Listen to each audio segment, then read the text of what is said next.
নমস্কাৰ মই প্ৰজ্ঞা প্ৰিয়দৰ্শিনী বৰাই মোৰ অন্য এটা ভিডিঅ'লৈ আপোনালোক সকলোকে স্বাগতম জনাইছো আজি মই আপোনালোকক নোবেল বঁটাৰ বিষয়ে কিছু কথা ক'বলৈ ওলাইছো আলফ্ৰেড বাৰ্নাৰ্ড নোবেল তেখেতৰ জন্ম হৈছিল 1833 চনত তেখেতে বহু বিখ্যাত আৱিষ্কাৰ কৰিছিল তাৰ ভিতৰত ডিনামাইট আছে আটাইতকৈ উল্লেখযোগ্য তেখেতে এই ডিনামাইট বিক্ৰী কৰি বহু লাখ ডলাৰ উপাৰ্জন কৰিছিল তাৰে তেওঁ 92 লাখ ডলাৰ বিশ্বৰ বিভিন্ন ক্ষেত্ৰত পাৰদৰ্শী লোকক দিবলৈ আগবঢ়াই থৈ যায়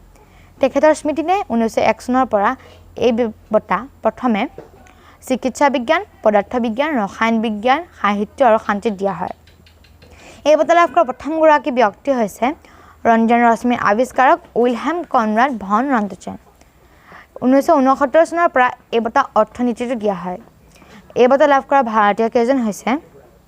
ৰবীন্দ্ৰনাথ ঠাকুৰ তেখেতে 1913 চনত গীতাঞ্জলি পুথিৰ বাবে সাহিত্যত এই বঁটা পাইছিল তাৰ পাছতে পাইছিল CV ৰমনে 1930 চনৰ পদাৰ্থ বিজ্ঞানত তাৰ পাছতে মাদাৰ টেৰেছা 1979 চনৰ শান্তিত তেখেত বৰ্তমানলৈকে একমাত্ৰ আৰু প্ৰথম ভাৰতীয় মহিলা যি নোবেল বঁটা পাইছে তাৰ পাছতে পাইছিল 1998 চনত অৰ্থনীতিত অমৰ্ত্য সেনে তাৰ পাছতে 2014 চনৰ শান্তিত পাইছিল কৈলাশ সত্যাৰ্থীয়ে এই বঁটা পোৱা ভাৰতীয় মূলৰ বিদেশী ব্যক্তিকেইজন হৈছে হৰগোবিন্দ খুৰানা তেখেতে 1968 চনত চিকিৎসা বিজ্ঞানত এই বঁটা পাইছিল তাৰ পাছতে পাইছিলে সুব্ৰমণিয়াম চন্দ্ৰশেখৰে 1983 চনত পদাৰ্থ বিজ্ঞানত তাৰ পাছতে ৰসায়ন বিজ্ঞানত পাইছিলে ভেংকটৰমন ৰামকৃষ্ণনে 2009 চনত